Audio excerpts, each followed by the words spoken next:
তবু অন্যায় অন্যায়, ন্যায় ন্যায়, ন্যায় আর অন্যায় বলে দুটো জিনিস তো আছে। অনেক নেতারা হুমকি দেয়, হুজুর কথা বলতেছেন আমরা কিন্তু ওই দলের লোক, এই দলের লোক, আমরা কিন্তু মঞ্চে আছি অমুক দলের লোক। আপনি যে দলের থাকেন না কেন, 2 আর 2 যে 4 হয়, এটা কেন আপনারা বোঝেন না? 3 আর 2 5 হয়, এটা কেন বোঝেন না? আপনারা যা বিএনপির লোক, মঞ্চে বসা আছে জামাতের লোক, জামাত আর বিএনপি 17 বছর আন্দোলন করে শেখ হাসিনা তাড়াতে পারেন নাই।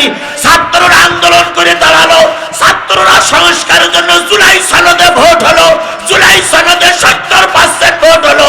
আপনারা ক্ষমতায় গিয়ে এইটা বাদ দিচ্ছেন। আপনারা 2 আর 2 4 কেন বোঝেন না? জনগণের কাছে একদিন কৈফিয়ত দেওয়া লাগবে। আপনারা পাওয়ারে আছে আর থাকেন। আওয়ামী লীগও পাওয়ারে ছিল,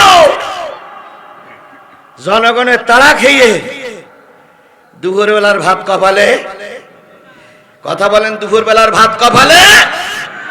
আপনারা যদি জনগণের রায় মতের পরে বুঝতে না পারেন, হয়তো আওয়ামী লীগের লোকজন কাপড় পরিয়ে পালাতে সুযোগ পেয়েছে। জনগণের রায় যদি আপনারা বুঝতে না পারেন, হয়তো জনগণ আপনাদের কাপড় পরিয়ে পালাতে দেবে না, হয়তো জনগণ কাপড় খুলে দেবে আপনাদের।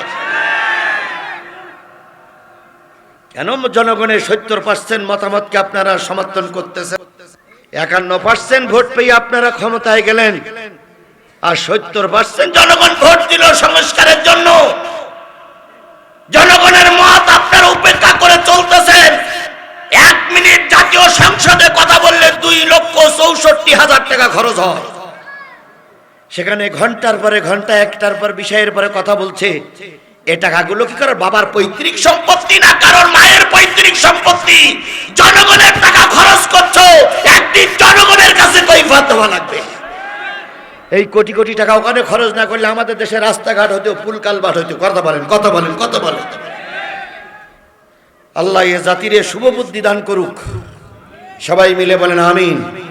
ভাই, বিএনপি আর জামাত 2টা মামলা খাওয়া পার্টি। কথা বলেন। আমার নামে 20টা মামলা। যতগুলো মামলা আমার নামে, অর্ধেকের বেশি বিএনপির লোক আর অর্ধেকের কম জামাতের লোক আর কিছু সাধারণ লোক। তাহলে আমরা 2 গ্রুপ তো মামলা খাওয়া পার্টি। এখন কাজ করতে গেলে যদি সেই 2 গ্রুপ মিলেমিশে কাজ করে, দেশে শান্তি আসবে না অশান্তি আসবে? আমরা চাই দেশে শান্তি আসুক, শান্তি আসুক, শান্তি আসুক। হ্যাঁ, তাহলে আপনি আসেন, আপনি আসেন, আপনি আসেন। কয় বছর বয়স হয়েছে এখনো দাড়ি উঠিনি?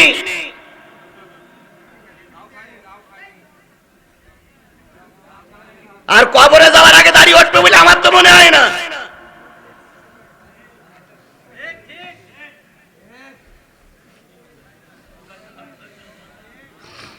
আপনার ভালো না লাগে আপনি চলে যান।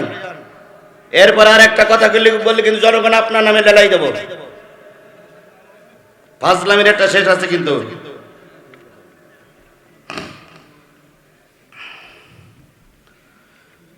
বলতেছিলাম আল্লাহর নবী সাল্লাল্লাহু আলাইহি সাল্লাম মাইর খাইলেন, আবু জেহেল তাকে মারল। আমির হামজা বললেন, কয়টা মেরেছ? কয় 3টা। চুপ চুপ চুপ। 2-1 না থাকলে আজ মজা লাগবে না। উনি যেটা বলেছে এবার উনি ওরা সামাল দেখ।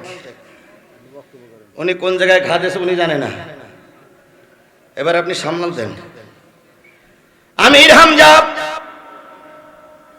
বললেন, তুমি যে মারেছ এর মারির প্রতি উত্তর মারি নাও। উনি বললেন, তুমি কি করতে চাও? কই তুমি 3টা মেরেছো, 3টা মারির অপেক্ষায় থাকো। আবু জেহেলের মাথার পরে আমির হামজা 3টা আঘাত করলেন। সুবহানাল্লাহ বলবেন না আলহামদুলিল্লাহ বলবেন? তাহলে আমির হামজা রাসূলের মারার পক্ষে, আমির হামজা রাসূলের মারার পক্ষে, আবু জেহেল মারার পক্ষে, আর আমির হামজা ঠেকানোর পক্ষে। এই কথা বললে যদি কারোর গায়ে জ্বালা ধরে, বুঝতে হবে না আবু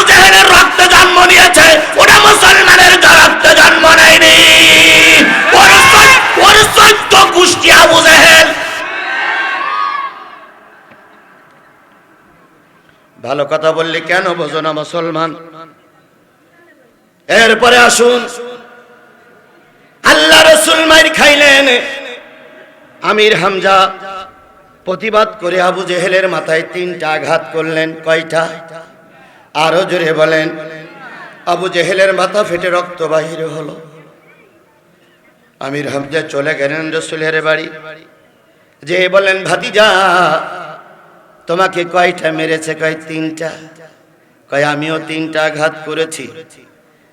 রাসূল বললেন, চাচা মারিশত মারি নিয়েছ, মুহাম্মাদের খুশি হওয়ার কথা ছিল, কিন্তু মুহাম্মদ খুশি হয়নি। বরং খুশি হতাম, সন্তুষ্ট হতাম যদি তোমার মুখে শোনা যেত লা ইলাহা ইল্লাল্লাহু মুহাম্মাদুর রাসূলুল্লাহ।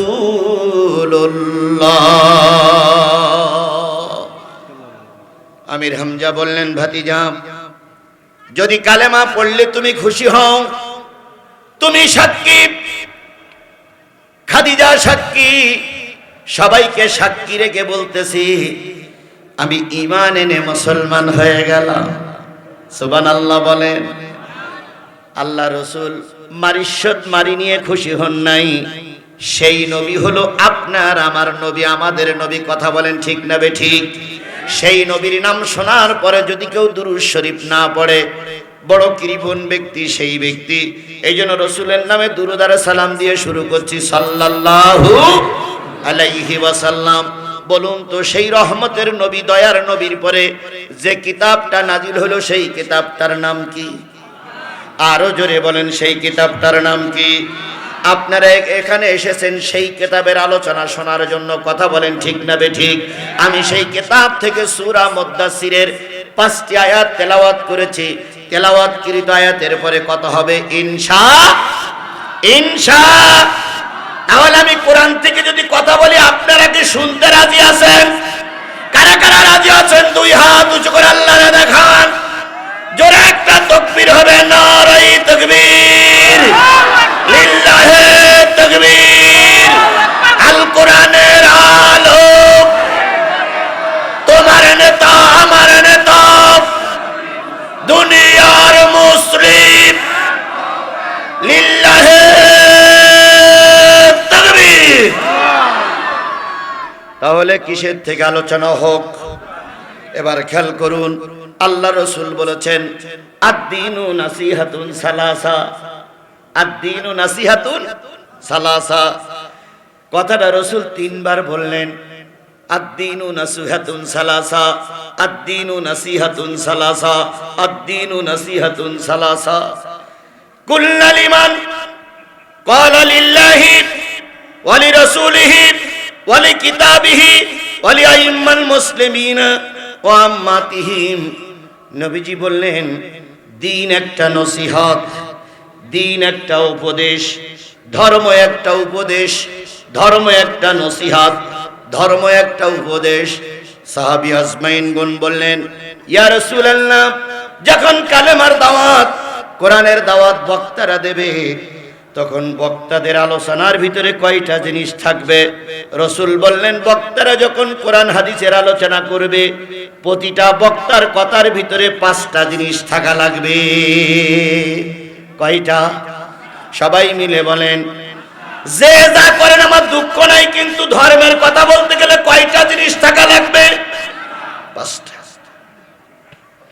এখানে যারা আলেম আছেন, যারা মুফাসসির আছেন, যারা মুহাদ্দিস আছেন, মাদ্রাসার প্রিন্সিপাল আছেন, মাদ্রাসার মুহতামিম আছেন, তারা দয়া করে কথাগুলো খেয়াল করবেন, কারণ সবাই তো খেয়াল করবে না। কিছু মানুষ ভুল ধরতে পারে, কিন্তু আসলে ওরা বোঝেন, আন্দাজেই পরিকাঠি দেওয়াদেবি করে। এখন ধর্মের কথা বলতে গেলে কয়টা জিনিস থাকা লাগবে? এটা হলো ইসলামী জালসা, তাহলে ইসলামী মাহফিল যদি হয়, এখানেও কয়টা জিনিস থাকা লাগবে? ক্বালা লিল্লাহ, বক্তা যখন কথা শুরু করবে, তখন সর্বপ্রথম মঞ্চে উঠেই আল্লাহর শুকরিয়া আদায় করবে, আল্লাহর নামে কথা বলবে। যেই মাহফিলে আল্লাহর শুকরিয়া আদায় হয় না, ওই মাহফিল, ওই সমাবেশটা কোরআনের সমাবেশ, ইসলামের সমাবেশ হয় না। দ্বিতীয় বৃহত্তম মুসলিম বাংলাদেশ। আমরা বিগত 17 বছর দেখেছি জাতীয় সংসদে আল্লাহর নাম নেওয়া হতো না, কিন্তু এবারেই দেখলাম নতুন সরকারের স্পিকার যখন চেয়ারে বসলেন, তিনি বসেই বললেন নাহমাদুহু ওয়া নুসাল্লি আলা রাসূলিহিল কারীম। এরপরে বলেন আউযু বিল্লাহি মিনাশ শাইতানির রাজীম, বিসমিল্লাহির রহমানির রহিম। যেই সংসদ শুরু হয় আল্লাহর নাম নিয়ে, ওই সংসদের উপরেই আল্লাহর রহমত।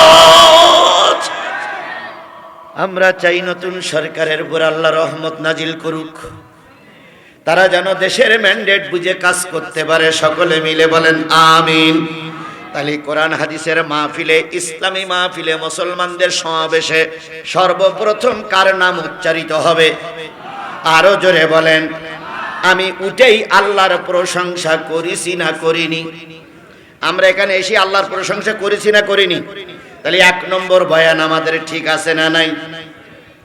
2 নম্বর ওয়ালি রাসূলিহি, রাসূলের নামে দুরূদ দিয়ে শুরু করতে হবে। আমরা রাসূলের নামে দুরূদ পড়েছি না পড়িনি? কথা বলেন, পড়েছি না পড়িনি? 3 নম্বর ওয়ালি কিতাবিহি, বক্তা 3 নম্বরে আলোচনা করবে আল্লাহর কোরআন থেকে। তাহলে 1 নম্বর কার? 2 নম্বর রাসূলের। 3 নম্বর কিসের থেকে আলোচনা হওয়া লাগবে? আমরা এই 3 নম্বর পয়েন্টে এসে এখন বেঁধে গেছি। সূরা মুদাসসিরের 41, 42, 43, 44, 45 5টা আয়াত তেলাওয়াত করেছি। ওই আয়াতের উপরে ভিত্তি করে এই কথা হবে ইনশাআল্লাহ। আর 4 নম্বর হলো যারা নেতা আছেন মঞ্চে বলেন, আর ওই চেয়ারে বসে বলেন, আর যত নেতা আছেন, কিছু নেতার নেতৃত্ব কেমন হবে, নেতার আগামীতে কেমন হবে, দেশের নেতৃত্ব যারা দেবে তাদের চরিত্র কেমন হবে, এ বিষয়টাও কোরআন থেকে আলোচনা হওয়া লাগবে। আর 5 নম্বর হচ্ছে আপনারা সাধারণ মানুষ, বাড়ি ঘর ছেড়ে, ঘর বাড়ি ছেড়ে এসেছেন কোরআনের মাহফিলে।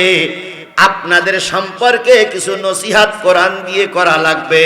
এই 5টা বিষয়ের আলোচনা যদি হয় এটা কোরআনের মাহফিল, এই 5টা বিষয়ের আলোচনা যদি না হয় এটা কোরআনের মাহফিল নয়। তাহলে এই 5টা বিষয়ের উপর আলোচনা হোক, এটা কি আপনারা চান? কারা কারা চান আবার একটু হাত দেখান তো, যে এই 5টা বিষয়ের উপর আলোচনা হোক। 1 নম্বর নেতার কথা হইছে না? 1 নম্বর আল্লাহ শুকরিয়া হইছে না হয়নি? 2 নম্বর রাসূলের নামে দুরূদ হইছে না হয়নি? 3 নম্বর কিতাব থেকে আলোচনা হবে। 4 নম্বর 5 নম্বর ওর ভিতরে উঠে আসবে। আল্লাহ আমাদের কবুল করুক, আল্লাহ আমাদের কবুল করুক, আল্লাহ আমাদের কবুল করুক। সকলে মিলে বলেন আমিন। আর একটু জোরে বলেন, আরো জোরে বলেন আমিন। ভাই, এখনকার সমাজে বক্তারও অভাব নাই, আলেমের অভাব নাই, হুজুরিরও অভাব নাই, পীর মাশায়েখদের অভাব নাই, নেতাদের অভাব নাই। সব জিনিস এখন পরিপূর্ণ হয়েছে। বক্তাও দেখবেন, বক্তার অভাব নাই। আমি সমাজ সচরাচর বলি, মাওলানা হয় 3 পদের লোক। একটা হলো হযরত মাওলানা, আর একটা হলো হঠাৎ মাওলানা, আর একটা হলো এমনি এমনি মাওলানা।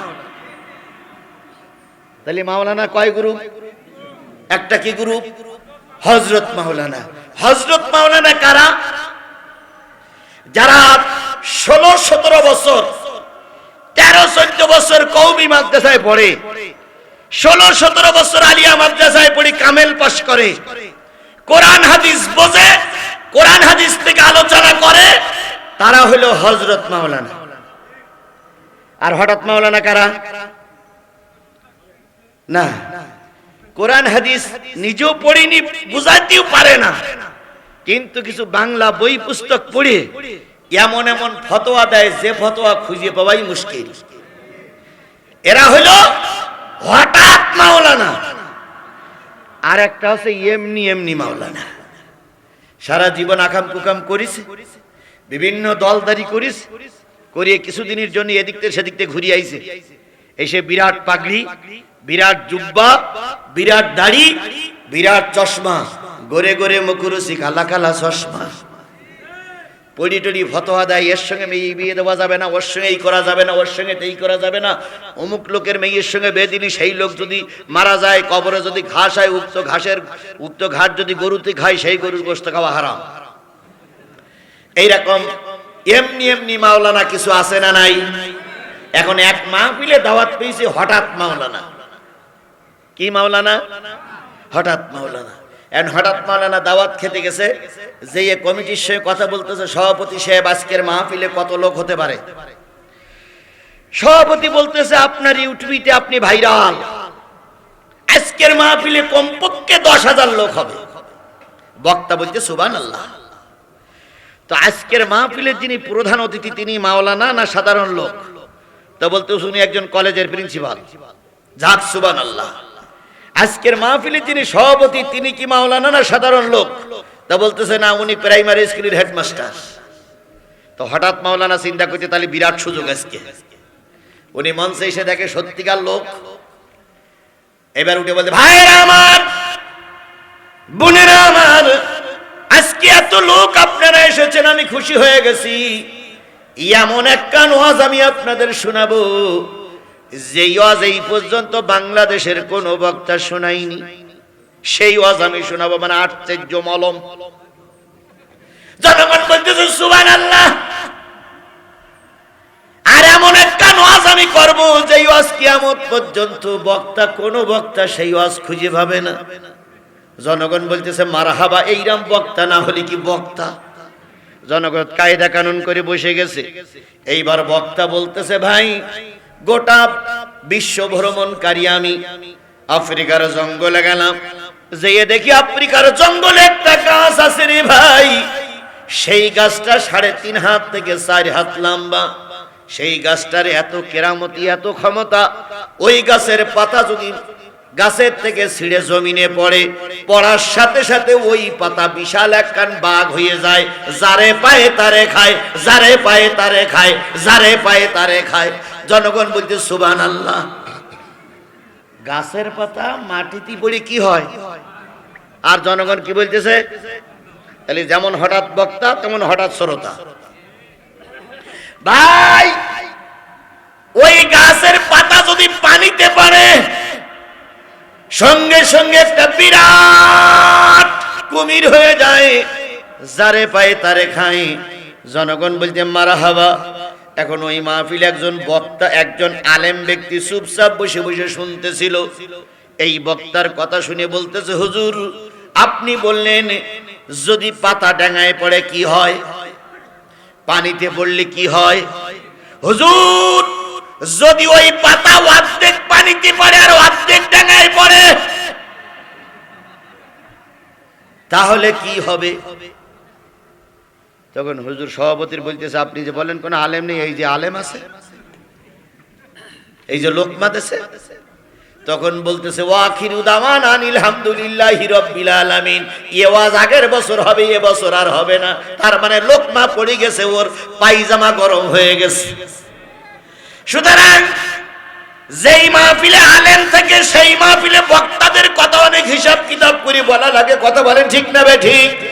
আমি আমার হৃদয়ের চোখ দিয়ে দেখতেছি, অনেক আলেম চেয়ারে বসে আছেন, অনেক আলেম মঞ্চে আছেন। সুতরাং কথা যা বলতে হবে দলিল ভিত্তিক কথা। দলিলের বাইরে কথা বললে ধরা খেয়ে যাবার সম্ভাবনা আছে না নাই? আছে। এবার আসুন, আমি আপনাদের সামনে তেলাওয়াত করেছি কোন সূরা থেকে? সবাই মিলে বলেন কোন সূরা? কথা বলেন না কেন? আপনারা বুঝেননি, শুনেননি? আগে বলেছি কোন সূরা?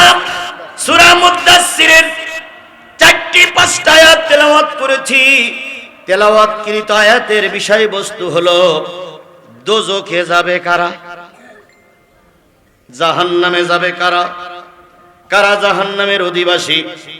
এই আলোচনাটা আজকে হবে। এখন বলুন তো, বাংলাদেশ একটা মুসলিম, দ্বিতীয় মুসলিম বাংলাদেশ, এটা মুসলমানদের দেশ। এই মুসলমানদের দেশের কোন লোক কি দোজখে যাবে? বুঝে শুনে ফতোয়া দিয়েন ভাই। এই দেশের লোক কি কেউ দোজখে যাবে? সত্যি তো? সে লোকগুলো কারা? নাম বলেন তো দুই একটা। হ্যাঁ, আল্লাহ বাছাই করে দেবে। হ্যাঁ, ওই লোক বলেছে ঠিক, আল্লাহ বাছাই করে দেবে। তাহলে বাংলাদেশের কিছু লোক দোজখে যাবে না বিশ্বাস হয়? এবার বলুন তো, নওগাঁর কোন লোক কি দোজখে যাবে? যাবে? বিশ্বাস হয় আপনাদের? আচ্ছা হইলো, ওই পর্যন্ত থাক। এবার বলুন তো, মান্দার কোন লোক কি দোজখে যাবে? যাবে?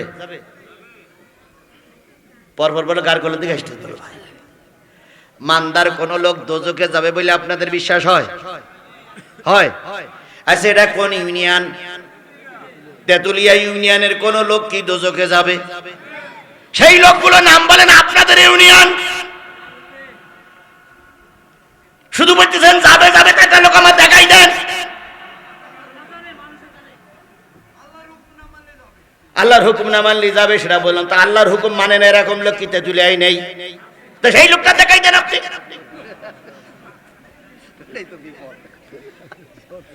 পরপর আপনারা ফেল করতেছেন বলো ভাই। এবার আসুন, তেতুলিয়ার থেকে বাদ দেন।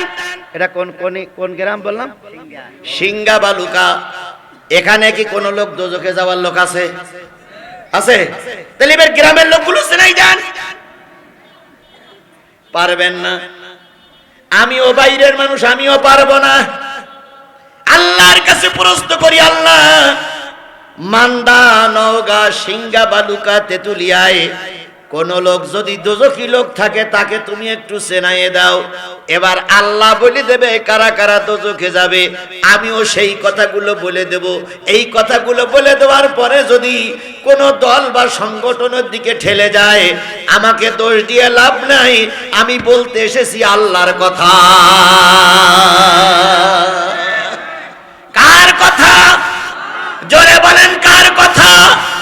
এই কথা বলার পরে যদি আজকের মাহফিলের যিনি সভাপতি, এই মাদ্রাসার যিনি সভাপতি, এই মাদ্রাসার যিনি হুজুর, এই মাদ্রাসার মঞ্চে যারা বসে আছে, ওই রোগে যদি এনারা ধরা পড়ে, এনারা জাহান্নামে যাবে, ঠেকানো যাবে না। ওই রোগগুলো আমি কিসের থেকে বলবো? কোরআন থেকে বলার পরে যদি বাংলাদেশ জামাত ইসলামের ঘাড়ের পরে চেপে যায়, তাহলে জামাত ইসলামের লোক কোথায় যাবে? জাহান্নামে। দোষগুলো ক্লিয়ার করার পরে যদি আওয়ামী লীগের দিকে থাকে, আওয়ামী লীগের লোক জাহান্নামে। দোষগুলো বলার পরে যদি বর্তমান সরকারে যারা ক্ষমতায় আছে, ওনাদের ঘাড়ের পরে যদি চেপে যায়, সব লোক আমার বিপক্ষে গেলেও আমার কিছু যায় আসে না, ওনারা জাহান্নামে। এই জন্য রাগারাগি, ঠেঙাঠেঙি, মারামারি, গুতুগুতি না করিয়ে প্রশ্নটা কার কাছে করি? কথা বলেন না কেন, কার কাছে করি? এখন বাংলায় কোরআন শরীফ সবার আপনার বাড়ি আছে না নাই? এই যে অ্যান্ড্রয়েড সেট, এই সেটটা আপনারা কোরআনে যান, কোরআনের সাবজেক্টে যান, যাওয়ার পরে আমি আলোচনা করি, আর আপনারা বাংলায় লেখাগুলো মিলান, প্রেক্ষাপট মিলান, শানে নজুল মিলান, তাহলে ফয়সালা এখান থেকেই হয়ে যাবে। কথা বলি আর কথা ক্লিয়ার? আপনারা শিক্ষিত মানুষ।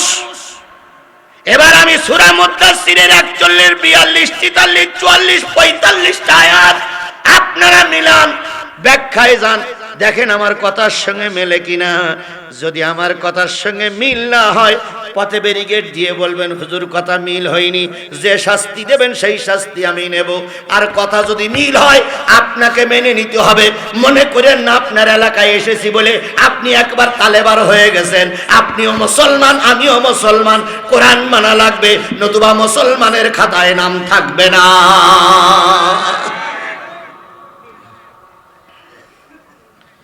তাহলে শুরু করি। ধৈর্য কুলবে তো? ধৈর্য কুলবে তো? মাশাআল্লাহ। আর আমি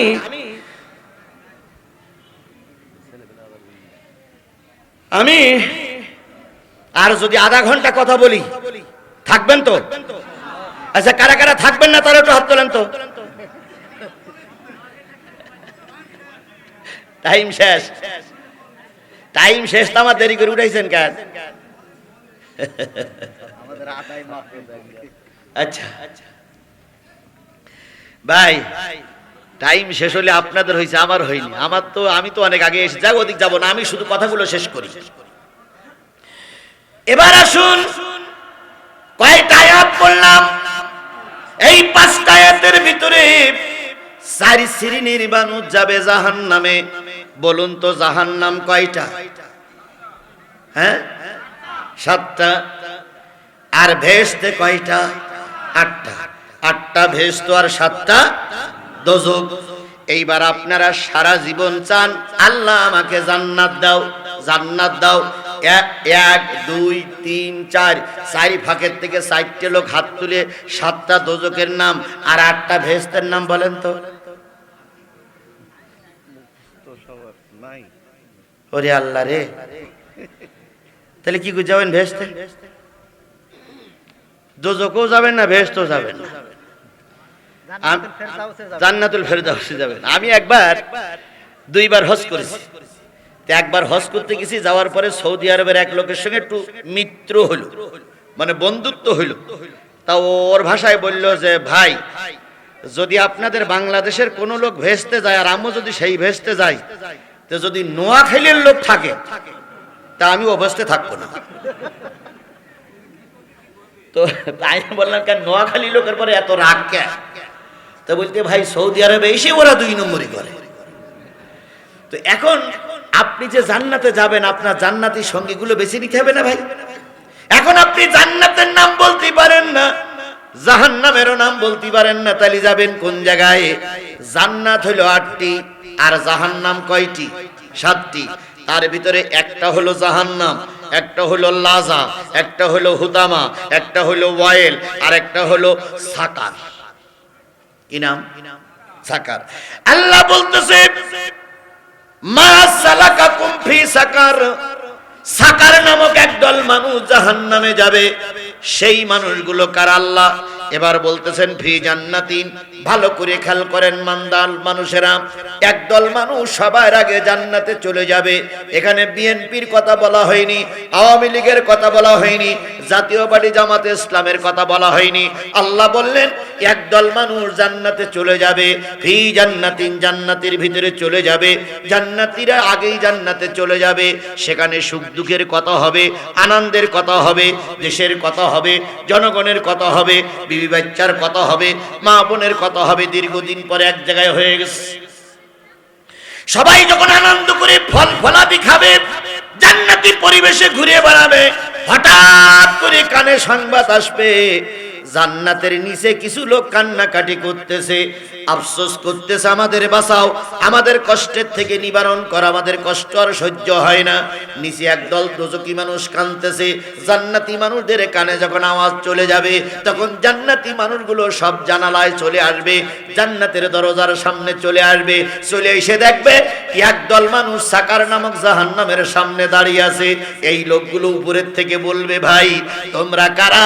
জাহান্নাম সাকার নামক জাহান্নামের সামনে আসছো, তোমরা কারা গো ভাই? এবার জাহান্নামীরা উপরের দিকে তাকাবে, তাকাই দেখবে জান্নাতীরা আমাদের সম্বোধন করে বলতেছে। তখন জাহান্নামীর ফেরেশতা যারা সাকার নামক দরজায় আছে তারা বলবে ও জান্নাতি ভাই, এই জাহান্নামের সামনে দাঁড়াই আছে 4 শ্রেণীর মানুষ। কয় শ্রেণী? জোরে বলেন। এবার দেখেন তো এই 4 শ্রেণীর ভিতরে আপনার মান্দার কেউ আছে কিনা, আপনার নওগাঁর কেউ আছে কিনা, আপনার সিংহা বালুকার কেউ আছে কিনা? যদি থাকে আপনি যে দলের এই লোক হন, যদি থাকে যত বড় ক্ষমতাসীন নেতা হন, আপনি জাহান্নামী। তাহলে এবার আমি 4টি লোকের নাম বলবো তো? বলবো, সমস্যা আছে? আচ্ছা এই 4টি লোকের কথা বলতে যে যদি কাইম ভাইয়ের ঘাড়ে পড়ে পড়ুক, কারণ ওনারা আমার দাওয়াত করে নিয়ে আইছে। এই 4টি লোকের কথা বলতে যে আমার সভাপতির ঘাড়ে পড়লি পড়ুক, আবার কোনো দুঃখ নেই। দাওয়াতে বছর করে চান না করে না করুক, কিন্তু কথাটা তো হোক। টেনশন করেন না আপনারা, আমি ওদিক নিয়ে যাবো না। আল্লাহ আমাদের সবাই। চেয়ারম্যান সাহেব কি আসছে? চলে গেছে। আচ্ছা, এবার জান্নাতীরা যখন এই উত্তর দিবে, তোমরা জান্নাতীরা যখন প্রশ্ন করবে তোমরা কারা গো জাহান্নামে আসলে, তখন ওরা বলবে আমরা কয় গ্রুপ। আরো জোরে বলেন কয় গ্রুপ? 4 গ্রুপের 4 লাইনে আছে কোন জাহান্নামের সামনে? সাকার নামক জাহান্নামের সামনে। এবার ফেরেশতারা বলবে, জান্নাতীরা বলবে, প্রথম লাইনে কারা? প্রথম লাইন থেকে উত্তর আসবে, ক্বালু লাম নাকু মিনাল মুসাল্লিন।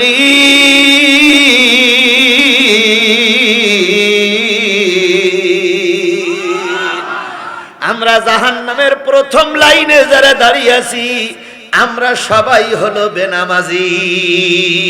তার মানে নামাজ পড়তাম না, সালাত আদায় করতাম না, তাই আল্লাহ আমাদের কোথায় নিয়ে যাচ্ছে? সাকার নামক জাহান্নামে নিয়ে যাচ্ছে। এইবার আসুন, আপনারা জাহান্নামী লোক খুঁজে পান নাই, এইবার আমি খুঁজে বের করি। তাহলে যে লোক নামাজ পড়বে না, সে লোক যদি জাহান্নামী হয়, এই গ্রামে বেনামাজি আছে না নাই? তাহলে আমি স্পষ্ট করে বলে দিতে পারি, যারা বেনামাজি তারা হলো